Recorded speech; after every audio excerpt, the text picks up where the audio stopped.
Marco del Congreso FLAUS 2023 en la ciudad de Panamá, voy a desarrollar el tema el ABC de las arritmias cardíacas y esto está dirigido al ecografista fetal. Se entiende por arritmia cardíaca fetal a una alteración de la frecuencia y/o el ritmo cardíaco del feto. La frecuencia cardíaca fetal normal está en el orden de los 120 a 160 latidos por minuto. En la década del 90, nosotros estudiamos cómo era la evolución de la frecuencia cardíaca en el embrión y en el feto, y en nuestro grupo lo que rescatamos como concepto de aquel estudio es que en la vida embrionaria va subiendo la frecuencia cardíaca hasta el final de la misma y a partir de la vida fetal, esto es desde la semana 11, empieza a disminuir. Como vemos en la columna del medio, en la media vemos que va subiendo, quizás al final de la vida embrionaria, entre las 9 y 10 semanas, podríamos decir que hay una meseta, pero si nos fijamos en un desvío estándar, vemos que va subiendo y, como se dijo, a partir de la vida fetal empieza a descender a medida que avanza la edad gestacional. Y este es el concepto que nos debe quedar para la práctica diaria. La frecuencia cardíaca embrionaria aumenta con la edad gestacional y la fetal disminuye a mayor edad gestacional. Y un concepto que tenemos que tener muy presente cada vez que agarramos el transductor es que a cualquier edad gestacional, una frecuencia cardíaca fetal, o sea, semana 11 en adelante, sostenida, que sea menor a 120 o mayor de 160 a 180 latidos por minuto, es anormal. ¿Cómo clasificamos las arritmias? Bueno, en tres grupos. El primero podríamos definirlo como ritmo cardíaco irregular. El segundo, bradiarritmia, o sea, aquella frecuencia cardíaca fetal menor de 100 latidos por minuto, ya sea sostenida o no. Y taquiarritmia, frecuencia cardíaca fetal mayor de 180 latidos por minuto, también sostenida o no. Empecemos con el ritmo cardíaco irregular. Esta es la causa más frecuente de derivación para ecocardiografía fetal, o sea, para estudio diagnóstico. Y se puede presentar como extrasístoles auriculares o extrasístoles ventriculares. Las extrasístoles auriculares se infiere que se deben a una inmadurez del sistema de conducción fetal. Se presentan en la segunda mitad del embarazo y generalmente son benignas. Menos del 2% se asocian a cardiopatías congénitas estructurales y aproximadamente entre un 2 y un 3% progresan, evolucionan hacia una taquicardia sostenida.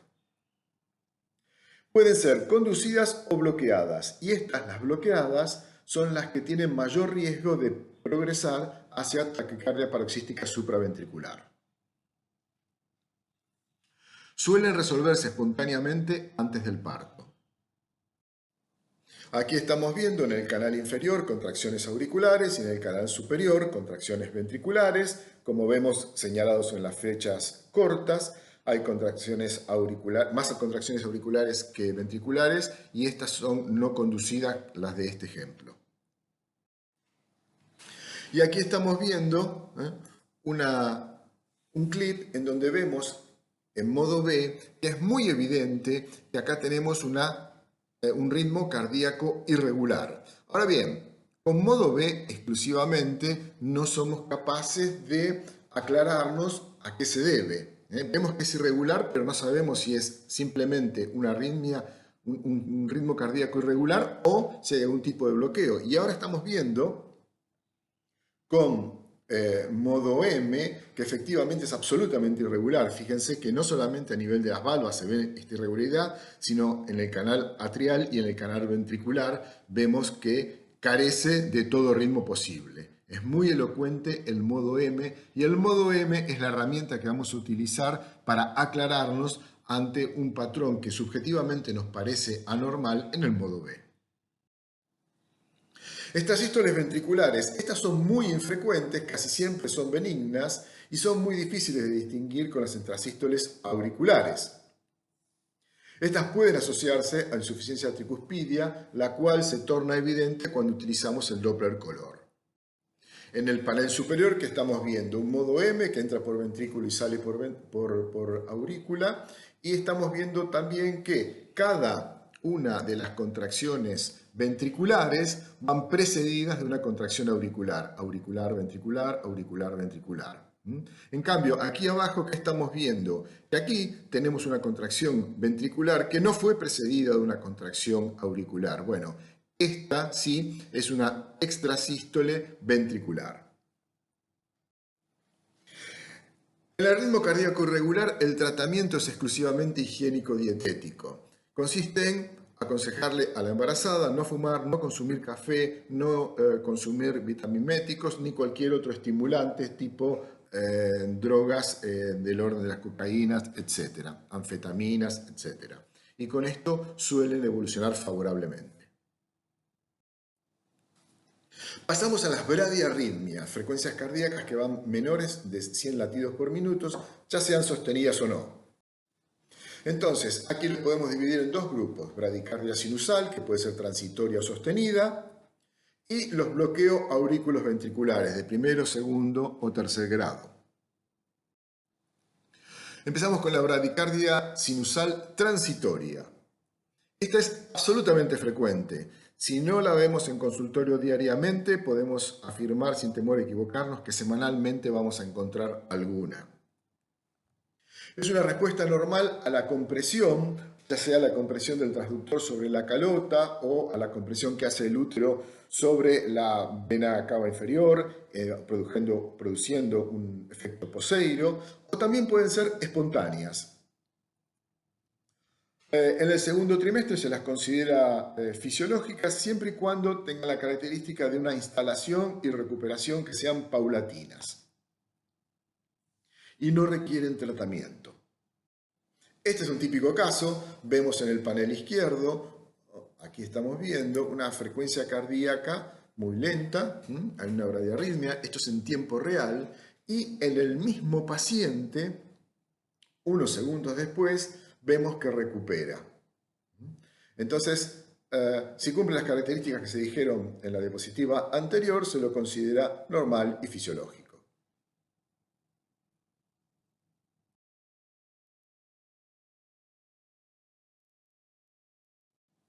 Pasamos a la bradicardia sinusal sostenida. Esta es infrecuente y las causas suelen ser las que estamos viendo en pantalla: disfunción congénita del nódulo sinoauricular, isomerismo, infecciones, anticuerpos o síndrome de QT largo congénito. Ecográficamente nosotros vamos a encontrar una frecuencia cardíaca fetal por debajo de 100, que habitualmente se ubica en una frecuencia cardíaca similar a materna, entre 75 y 85 latidos por minuto. Tiene la misma frecuencia auricular que ventricular, o sea que tiene un pasaje de 1 a 1. El PR fetal es normal. El PR fetal es un concepto que no vamos a tratar en esta presentación por una cuestión de tiempo y porque además da para una explicación con una demostración, o sea, con un demo, pero como no tenemos programado un demo con modelo y equipo, bueno, quedémonos con el concepto que el PR fetal es normal. Y también debe evaluarse un Doppler obstétrico. ¿Por qué? Porque hay que hacer un diagnóstico diferencial con una asfixia fetal, con el denominado sufrimiento fetal. A veces esto es difícil cuando la frecuencia cardíaca es tan baja y habría que complementarlo quizá con un perfil cardiovascular, del cual tampoco nos vamos a detener porque la presentación esta es el ABC de las arritmias cardíacas fetales. No podemos meternos de lleno en todo el tema, en profundidad. Simplemente, nada, mostrar que es un PR mecánico, que es el tiempo que va entre el inicio de la contracción auricular antes de que ésta se haga efectiva hasta el inicio de la contracción ventricular antes de que ésta se haga efectiva. Se mide, se cronometra ese tiempo y normalmente debe dar menor de 130 milisegundos. Aquí en este ejemplo estamos viendo que da 113 milisegundos. Y el perfil cardiovascular es un score que si nos da 10 es un muy buen perfil cardiovascular, o sea, tiene muy buen pronóstico. Si nos da 0, obviamente el pronóstico es el más desfavorable de todos, pero son temas que, como se dijo, por tiempo y por imposibilidad de hacer un demo, no vamos a desarrollar en esta oportunidad. Entonces, pasamos al otro grupo de bradiarritmias, que son los bloqueos auriculoventriculares. Habíamos dicho que teníamos de primer grado, segundo grado y tercer grado. El bloqueo del primer grado es una prolongación del intervalo. Entonces, es un intervalo que es un poco más prolongado, pero la conducción es 1 a 1. O sea, quizá nos está dando al filo todo aquel, habíamos dicho que 130 milisegundos era lo normal, nunca deben llegar a 140 milisegundos, quizás uno que un tiempo de conducción auriculoventricular de 130 a 135 milisegundos nos puede dar, lo podemos considerar un bloqueo de primer grado, que está al borde. En cambio, un bloqueo de segundo grado tenemos dos subtipos, el tipo 1 de Wenckebach. En esta hay una extensión progresiva del intervalo atrioventricular hasta que en determinado momento se bloquea. Uno no pasa, un latido no pasa. Esto nos va a dar en el recién nacido una frecuencia irregular. En cambio, en el tipo 2 o de Mobitz, el segundo grado tipo 2, tenemos un intervalo auriculoventricular normal con impulsos bloqueados. Generalmente son 2-1, o sea, se hacen dos contracciones auriculares y una ventricular. Por lo tanto, la frecuencia cardíaca es menor, es más lenta, pero el ritmo es regular. Y en el tipo 3 es como que tenemos dos frecuencias diferentes, son totalmente independientes, la auricular de la ventricular. En los bloqueos auriculoventriculares, la mayoría no tienen alteración estructural. En el orden del 60% no se acompañan de alteraciones estructurales y casi todos se deben a conectivopatías maternas, entre ellas el lupus es la primera, pero puede ser cualquier otra, como por ejemplo Sjögren. Y el 40% sí se asocian de cardiopatías congénitas estructurales, y de estas son casi excluyentes dos, el isomerismo y la transposición de grandes vasos congénitamente corregida. Se presenta aproximadamente en uno de 11.000 a uno de 22.000 recién nacidos de la población general, el riesgo de recurrencia es de entre el 14 y el 17% y la mortalidad es alta. Fíjense que si no está asociado a una cardiopatía congénita estructural, se mueren 1 de cada 5, pero si está asociado, más de las 2/3 partes se mueren. Aquí tenemos un ejemplo de un bloqueo AB de segundo grado, en donde estamos viendo que las contracciones, acá hay un pasaje 2-1, las contracciones auriculares son el doble que las contracciones ventriculares. Y fíjense abajo, arriba tenemos un modo B que, como siempre digo, quizá nos pone sobre alerta de que hay una alteración en frecuencia y o ritmo, pero lo que realmente nos aclara el panorama es el modo M. Vamos a darle play y vemos lo que decía. Acá hay una alteración, pero fíjense que en el canal atrial hay muchas más contracciones que en el canal ventricular.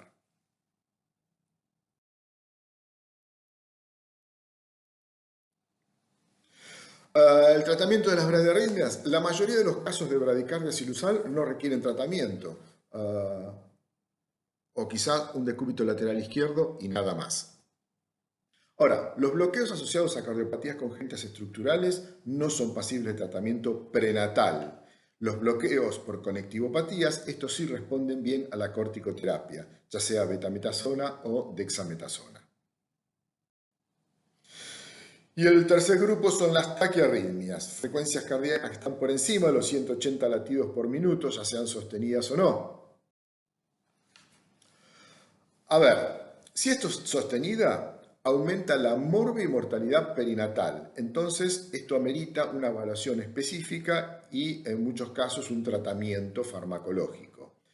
Entre el 1 a 5% se asocian a cardiopatías congénitas estructurales y los tipos son taquicardia sinusal, taquicardia supraventricular, aleteo auricular y fibrilación auricular, que son similares y muy difícilmente de hacer el diagnóstico diferencial, y taquicardia ventricular, que es excepcional.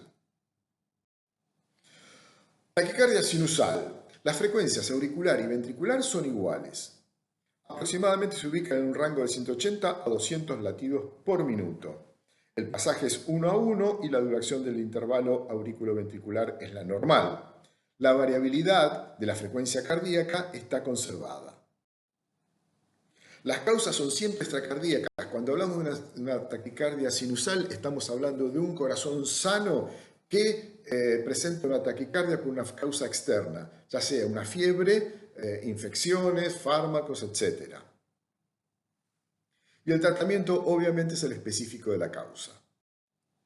La taquicardia supraventricular es la más frecuente de las que son de origen fetal, hasta el 90% de los casos. Las frecuencias auricular y ventricular son las mismas, se ubica en un rango de los 220 a 240 latidos por minuto, también tiene pasaje 1 a 1 y también tiene una duración normal del intervalo aurículo-ventricular. La variabilidad, en este caso, de la frecuencia cardíaca está ausente. Entonces aquí estamos viendo igual frecuencia auricular que ventricular en la taquicardia supraventricular, pasaje 1 a 1. Fíjense, ahí está dando 210 latidos por minuto. Y miren, aquí estamos viendo, esto es más claro, acá el modo BC, vemos que es regular pero que es taquicárdico y aquí vemos en los canales auricular y ventricular que hay un pasaje 1 a 1. La taquicardia supraventricular se produce por un foco ectópico o de reentrada.